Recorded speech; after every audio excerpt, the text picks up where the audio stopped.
So there are many ways in which Christians are responding to the challenges in front of them, and one of the things that Alan wanted me to talk about is a theological response that has emerged from the community.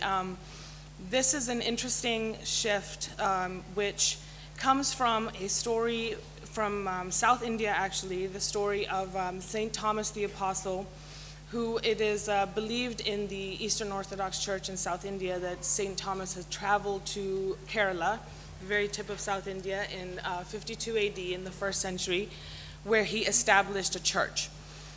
This church is known as the St. Thomas Church. It's very well established in India, and a similar story has emerged in Pakistan that before St. Thomas went to India, he also traveled into the region which is now Pakistan, up into the mountain areas in a place called Taxila, and there he established the first Christian community in the region which is now Pakistan. This is a story that the Christians really uphold. It's something that when I was doing my research, I heard them talk about over and over again, basically drawing their lineage to being an indigenous group and being an indigenous religious tradition. Because one of the things that this does is when they are attacked as being outsiders or being foreign members of an outside religion or a foreign religion, they hearken back to the story and can basically say, well, actually, not only has Christianity been here since the 1st century, but what that really means is Christianity has been in this land prior to Islam. So it is therefore an indigenous religion. And one of the pastors that I was talking to when I was conducting research, and I was asking him about blasphemy law and how things like that are affecting his community.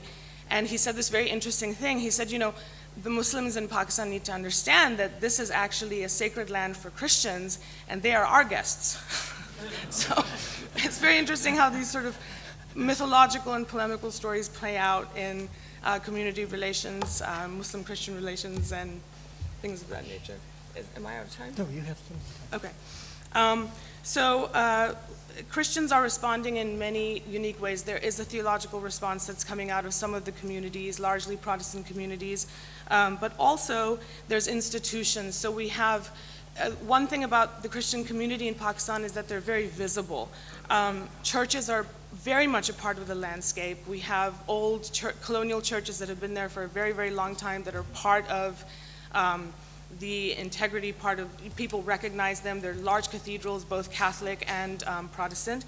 But there's also many social institutions, educational institutions. The education system in Pakistan is the Christian education system is extremely vast. The majority of the schools are Catholic, but there are a number of Protestant colleges and universities.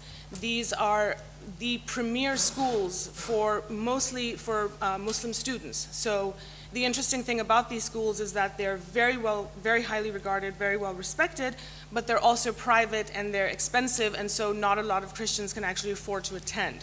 Now, they do have some scholarship programs where Christians are able to attend these schools, but by and large, they are attended by the wealthy elite Muslim families, and they're held in very high regard, not just because they have Western-style education and their education is considered to be excellent, but also I've heard Muslim families say that it's because of the moral education that these schools impart.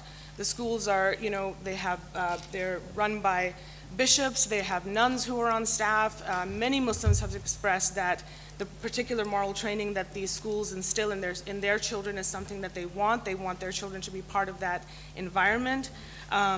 We have many medical institutions, orphanages, midwife clinics, hospitals, everything that is very recognizably Christian, Sacred Heart Hospital, Seventh-day Adventist Hospital, that are an integral part of the Pakistani community and the country, and extremely well regarded by the government and the Muslim people.